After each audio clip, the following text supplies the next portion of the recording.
Looking in, here is the 3D satellite. The 3D really gives us a good look. I like to see this as a meteorologist, taking a look at these 3D imagery, just because it kind of helps really see like what's happening in the structure of the storm. And what we've seen overnight last night was a pinhole eye form. In other words, a very small eye.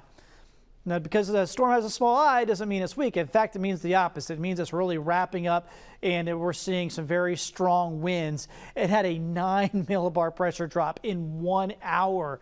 That is incredibly fast, rapid intensification with this system.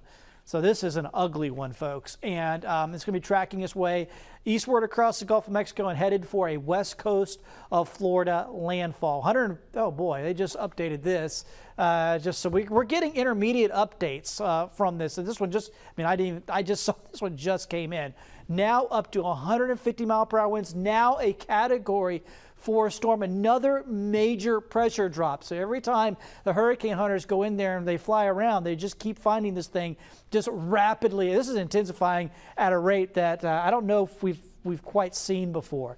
I'm going to have to go back and kind of look into that, because this one has really intensified overnight last night and into this morning. 150 mile per hour winds, only a few miles an hour away from being a Category 5. Looks to be almost certain to be a Category 5 strength.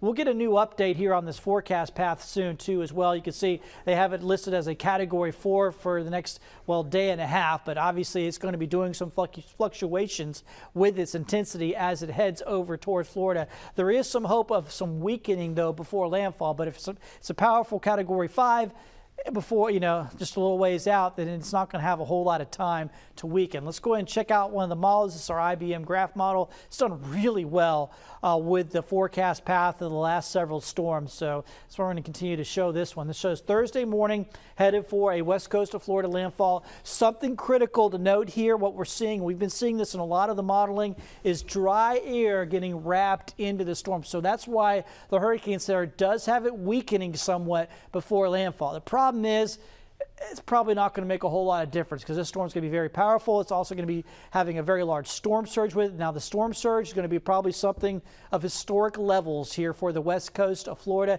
and it's going to be super critical exactly where it makes landfall. It goes in a little bit south of Tampa. Tampa will be spared, but other spots to the south will get hit hard. If it goes in Tampa Bay or just north of Tampa Bay is going to see a storm surge like it's never been recorded before here in this area. So once again, this is going to be obviously a terrible situation for the folks in West Florida. Basically, there's I-4. It looks like it's going to basically travel up I-4. So not only Tampa will get hit hard, but Orlando's right here. Orlando will get hit hard as well, maybe even Daytona Beach on the east side of Florida. But probably the worst of it's going to be right where it makes landfall. And here's from the National Hurricane Center. This is Tampa Bay, and that purple is 12 plus feet. We could be talking as much as 20 feet of storm surge. They had 6 feet during Helene, and that caused widespread issues. Double, triple that is easily possible with this storm. So once again, just a nightmare scenario setting up for the Tampa Bay region. High rip current risk, that's the only thing that we're going to be seeing out of this. We have a cold front dropping down. That's what's going to force that storm to the west. It can't jump over this cold front, so that's why it will not be headed into our area. There's no risk of it turning northward and heading towards us. Today we're out ahead of the front, so our temperatures are going to be pretty toasty, up near 90, but it's a sunny day, it's a pretty day, it's a quiet day here for your Monday. Quiet as well as we head into the evening, no problems here. If you got something to do after work, looks really good as we head into the evening. Here's your 7-day outlook.